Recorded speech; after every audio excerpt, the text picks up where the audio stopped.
We start in Ecuador, where nationwide protests against the government's neoliberal measures continued throughout the weekend. On Sunday night, social media was flooded with videos of military-grade tanks rolling into the Ecuadorian capital, Quito. The tanks have surrounded the presidential palace ahead of the arrival of a mass mobilization of indigenous people from outside the city. Speaking on Sunday night, the country's defense minister, Oswaldo Jarin, justified the presence of the tanks, saying they were not armed and was simply a precautionary measure. He also warned people not to provoke the armed forces. The United Nations Human Rights Office for South America has expressed its concern about the use of force on protesters. Protests against the recently announced austerity measures started last Thursday and have been met with violent repression from security forces. Soon after the protest started, the government declared a state of emergency and has suspended classes. But the National Indigenous Organization has also declared a state of emergency in their lands. In a statement, CONAIE said that any military or police officer who enters indigenous land without authorization will be detained. According to reports, close to 2,000 security forces have already been detained by indigenous people. Meanwhile, a total blockade of roads have been reported in provinces with the largest percentage of indigenous population, such as Cotopaxi, Imbabura, and Chimborazo. We are the ones who are losing with this crisis, with this rise that the nefarious government has done. We do not agree with it. Until they repeal it, we will have to take these measures, and we will go to the last consequences. Now, as part of their own state of emergency, an indigenous community in Towacazo, Cotopaxi, detained a group of soldiers. They took away the members of the armed forces on the back of pickup trucks, while other indigenous activists drove their army buses in convoy. They have said they are treating the soldiers with complete respect, but that any military who invade their territory could be submitted to indigenous justice, which is recognized in the Ecuadorian constitution. And the first death related to Ecuador's ongoing nationwide protests has been confirmed. The provincial government of Azuay has confirmed that Raul Chipe was run over by a vehicle around noon on Sunday while participating in a road blockade between the cities of Cuenca with Guayaquil. According to authorities, the incident happened after a vehicle tried to force its way through the blockade, hitting several protesters on its way.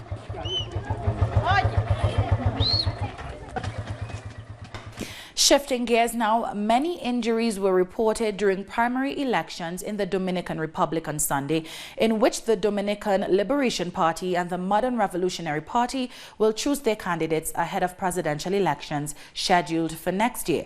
Authorities said that following a series of violent incidents on Sunday, a number of people were injured. The president of the Central Election Board, Cesar Castaños, said that these incidents were removed from the electoral process. Castaños went on to guarantee the security of the 7 million citizens who came out to vote. As a result of the number of voters, there was a disorder in the electoral census, but we believe that it is a result of a new voting process. Our correspondent, Daisy Tusa, has the details on the primaries. Dominicans have been realizing their rights in the first simultaneous primary election with automized voting, in which 7.4 million people could vote to choose candidates for the top two political parties in the country in the elections scheduled for May 2020. The Central Election Board said that after the end of voting, the counting would immediately begin and that results would begin emerging in bulletins. The figures given will be provisional, and the electoral body has, by law, 5 days before it has to release official results. International and national organizations are watching the vote. 7,372 voting machines were installed in the 3,890 polling stations in 250 towns across the country, with more than 115,000 people working in them. Among those working are presidents, secretaries, military officials, technicians and supervisors. It's important to remember that these elections are taking place to decide the candidates for the country's two biggest parties, the Modern Revolutionary Party, who are using a closed primary model, meaning only members of the party are permitted to vote, and the Dominican Liberation Party, the party currently in government, who are using an open model, meaning anyone can vote in their primary. That was our correspondent Daisy Toussaint with that report. In Barbados, the retail prices of gasoline, diesel and kerosene have decreased effective midnight Sunday, October 6th. The price of gasoline has dropped by 16 cents per litre, while the price of diesel has decreased by 1 cent. Consumers will also see a reduction of 4 cents per litre in kerosene prices. These price adjustments are in keeping with government's policy of allowing retail prices to be reflective of those on the international market. Russian Deputy Prime Minister Yuri Borisov met Venezuela's President Nicolas Maduro to deepen bilateral relations, especially in the oil, agriculture and military sectors. We have reviewed all the issues, and we can say there are new economic ventures with technology sharing, participation of Russian companies in all areas of the strategic production of the country. We have renewed and advanced tremendously throughout the oil, gas, and basic businesses. Coming up, heavy rains have possibly extinguished the last of Bolivia's forest fires. We'll have details after the break.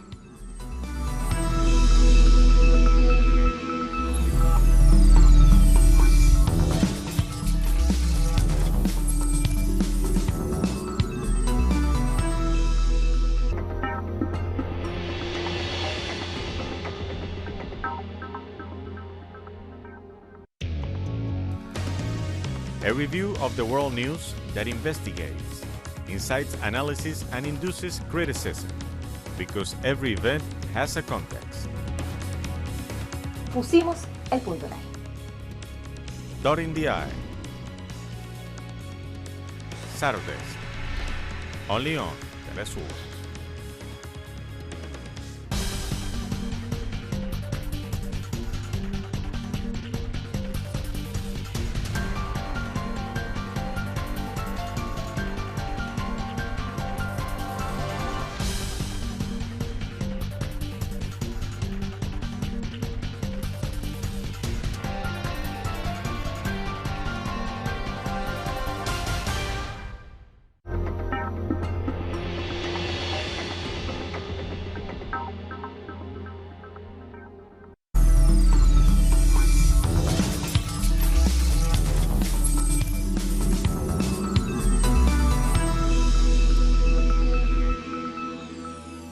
Welcome back. Heavy rains have helped to quell wildfires which have destroyed millions of hectares of land in eastern Bolivia in recent months.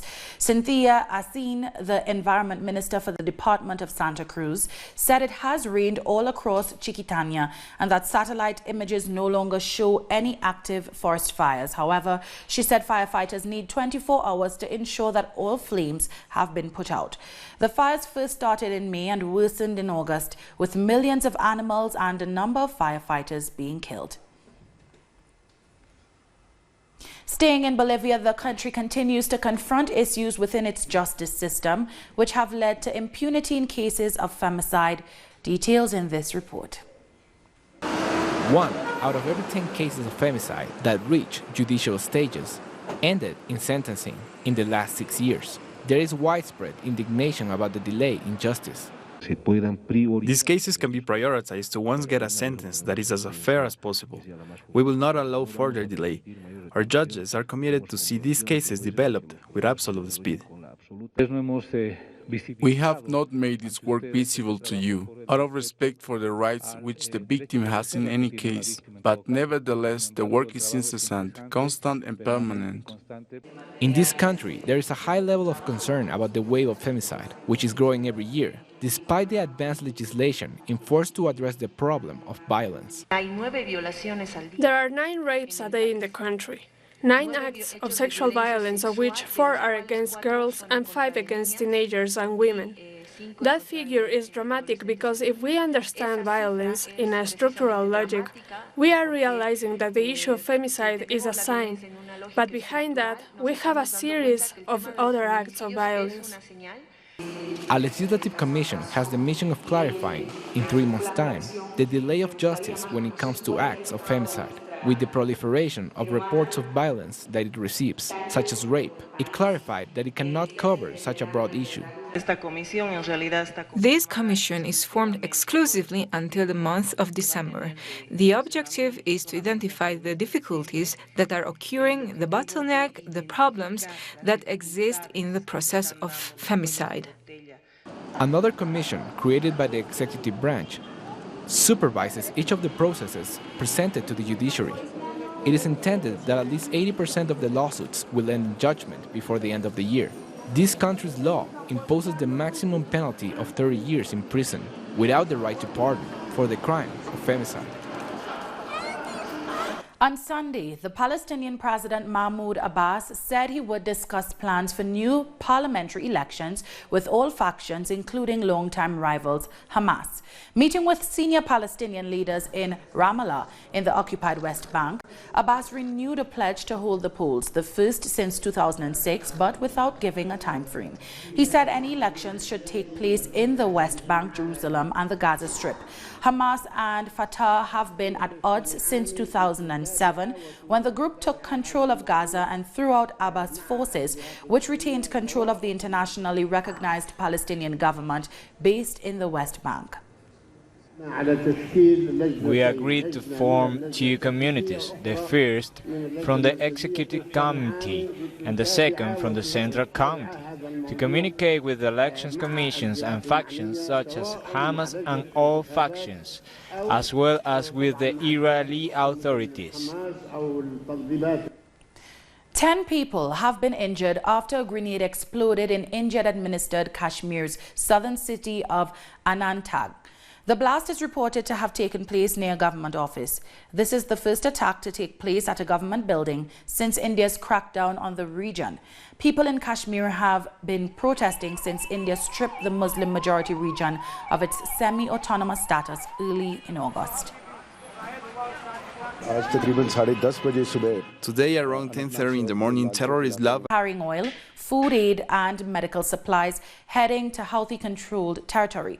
The standoff between the two sides worsened following drone attacks on Saudi oil facilities in September, which led coalition forces launching a military operation north of Hodeidah.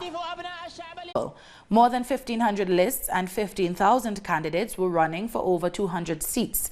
The elections come weeks after the first round of presidential elections, where 2 independent candidates gathered most of the votes.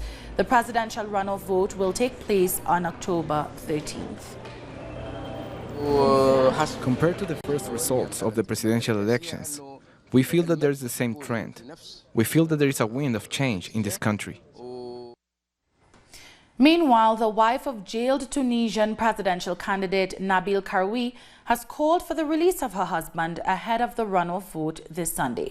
Karoui was arrested in August for tax fraud and money laundering charges, but was allowed to continue with his candidacy. We are still proceeding with the elections and the democratic process, but I'm very sad because these elections passed with great sorrow for me, my husband, and for his party. There was no fairness in opportunity and participation, so it is really a very sad day for Tunisia. We're taking one last break. When we come back, the U.S. has pulled troops from borders in northeast Syria now that Turkish troops are moving in. Stay with us.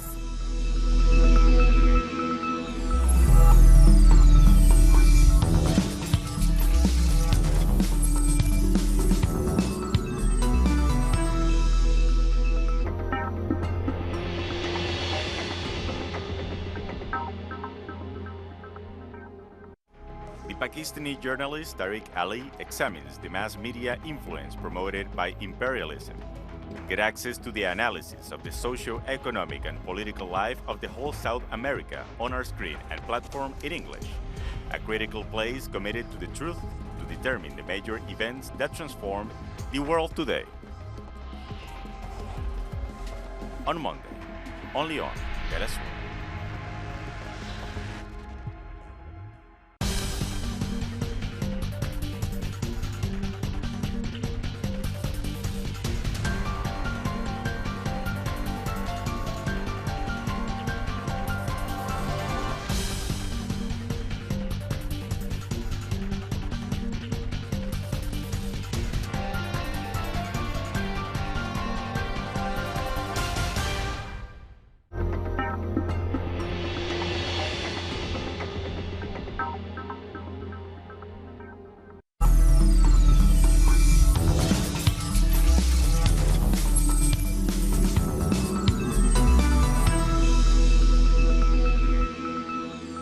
Welcome back.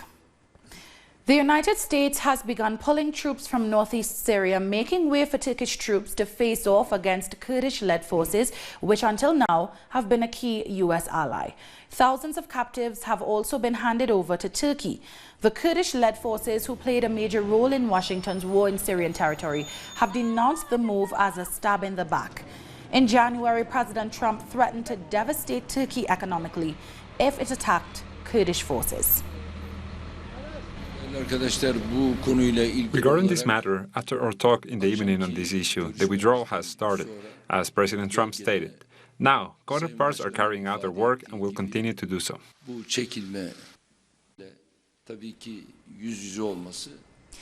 Moving south to the United States, a key witness in the trial of former police officer Amber Geiger has been killed just days after Geiger was convicted of murdering Botham Jean. Joshua Brown died in hospital after being shot in 2018. Yes, ma'am. Canada will head to elections on October 21st to elect members of parliament and the office of Prime Minister. For some insight into how things are looking in Canada, we spoke to the candidate of the Communist Party of Canada, Drew Garvey. Here's what he had to say. The revelations that Trudeau made several racist portrayals of racialized people by dressing up, for a number of years, stretching over a 10-year period, made quite an impression on the voting public in Canada this election. But what is not really, unfortunately, part of the conversation across Canada is Canada's foreign policy and the need for a real foreign policy of peace and disarmament, which is one of the main reasons we, the Communist Party, decided to run in the riding of Chrystia Freeland. And those crimes are many, like you said. For example, this was on a vague band of troops. Canadian troops are now in Mali, in Eastern Europe, in Ukraine, in Iraq. So this is an expansion and a deepening of Canada's imperialist role around the world. And of course, Canada's leading role that they're playing in the regime change efforts in Venezuela, selling arms to the Middle East, and also trying to work with Trump to isolate China and also attacking Russia. Trudeau was elected in 2015, promising a new nation-to-nation relationship with Indigenous people. But at the end of the day, it's been more of the same. And most Canadians, and especially Indigenous peoples, recognize this. The most telling, two telling examples of this were the buying of the Kinder Morgan pipeline in order to force it through, despite protests of many First Nations along the route, and also the invasion of the Unistoten camp and the forcing through a pipeline on Wet'suwet'en territory earlier this year, boil water advisories. So what the Communist Party calls for is the immediate introduction of the UN Declaration of Indigenous Peoples into legislation in Canada. And the most important part of this is the right to veto development that affects First Nations land. And this is a step towards real self-determination and sovereignty of Indigenous nations in this country. And it's something that the Liberals and the Conservatives say is not necessary on this land. And right now, it's just more of the same old oppression from Ottawa. Parts of London have ground to a halt as climate change activists block the road outside the home of Prime Minister Boris Johnson. Police officers surrounding and threatened to arrest activists on the ground in an effort to stop the protest from spreading further down Whitehall. Only ambulances and bicycles are able to come through the mass of activists lying on the road outside Downing Street. Climate activists are attempting to force political action in the face of a planetary crisis. It's the beginning of a series of week-long protests demanding new climate policies. We're here because the government's not doing enough on the climate emergency. And the key word is emergency, right? They declared an emergency after the rebellion in April. And then we've seen surprisingly little action. So we're here to really push home this is an emergency. You know, we only get one planet. And so we're here to try and defend it. We're here today because if we don't do something right now in response to what scientists, academics and people in the know, far more knowledgeable than me or him or anyone else that I know of really, have said is the only way forward to protect our planet from complete devastation. And that means the extinction of not just me, my sisters, my family, my friends. It's everyone's future. And I don't want to live in a world where we're going to be climate change refugees. That's what scientists have predicted will happen if we don't do something faster. And it is happening right now. According to provisional results in Portugal, the Socialist Party candidate Antonio Costa has won legislative elections held on Sunday. They won the elections with 38% of the votes. Meanwhile, the leader of the opposition, Rio, came in second place with 33% of the votes. The other partner coalitions, the Left Bloc and the Coalition of Communists and Environmentalists, have won 6.81% and 4.59% of the votes respectively. It should be noted that there was a large abstention of more than 44% of the 10 million Portuguese people eligible to vote. The high rate of abstention beyond technical issues must be a matter of concern for all policy makers. Democracy is strengthened on an election day, and this must be a right exercised by all with conviction and will. That is why I asked all involved to work to reduce abstention in the upcoming elections. 43 years ago, Cuba experienced tragedy when an attack against a Cubana de Aviación flight from Barbados took the lives of 73 people. Let's take a look back at one of the most devastating terrorist attacks executed by the United States Central Intelligence Agency. October 6, 1976, Flight 455 of Cubana de Aviación Airlines was heading to Trinidad and Tobago when it suddenly registered 2 explosions after taking off from Barbados, where it had a layover.